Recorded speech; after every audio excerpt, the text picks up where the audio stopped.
আসসালামু আলাইকুম বন্ধুরা, আশা করি সকলেই ভালো আছেন। আমি এখানে খুব ভালো আছি। তো আমি আজকে আপনাদের সামনে একটি রেসিপি নিয়ে আসলাম, সেটি হচ্ছে মাছের কারি। তো মাছের কারি বানানোর জন্য আমি পেঁয়াজ কুচি, রসুন বাটা, দুটো কাঁচা লঙ্কা চেরা, মটরশুঁটি, টমেটো কুচি নিয়ে নিলাম একটি পাত্রে, এবং আরেকটি পাত্রে মাছ নিয়ে নিলাম। মাছগুলোকে নুন হলুদ মাখিয়ে ভালোভাবে ভেজে নিলাম, লাল লাল করে ভেজে নেওয়ার পরে তার ভালো করে ওলট পালট করে ভাজলাম কিছুক্ষণ ধরে অপেক্ষা করে। তারপরে আমি মাছগুলোকে তুলে নিয়ে মাছ ভাজা তেলটাতেই আমি পেঁয়াজের টুকরোগুলো দিয়ে দিলাম। পেঁয়াজের টুকরোগুলো দিয়ে ভালোভাবে ভাজলাম। ভেজে নিয়ে তার মধ্যে রসুন বাটা দিয়ে দিলাম। রসুন বাটা দিয়ে ভালোভাবে নাড়তে লাগলাম।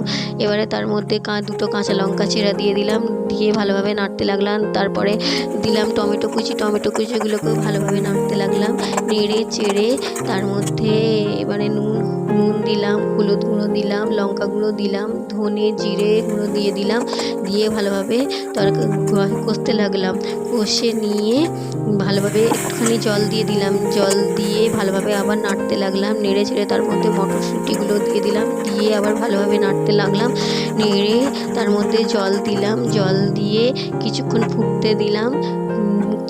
কড়াইয়ের মুখ চাপা দিয়ে জলটা ফুটে গেলে তার মধ্যে মাছগুলো দিয়ে দিলাম। মাছ দিয়ে ভালোভাবে আবার ফুটিয়ে নিয়ে আমার রেডি হয়ে গেল মাছের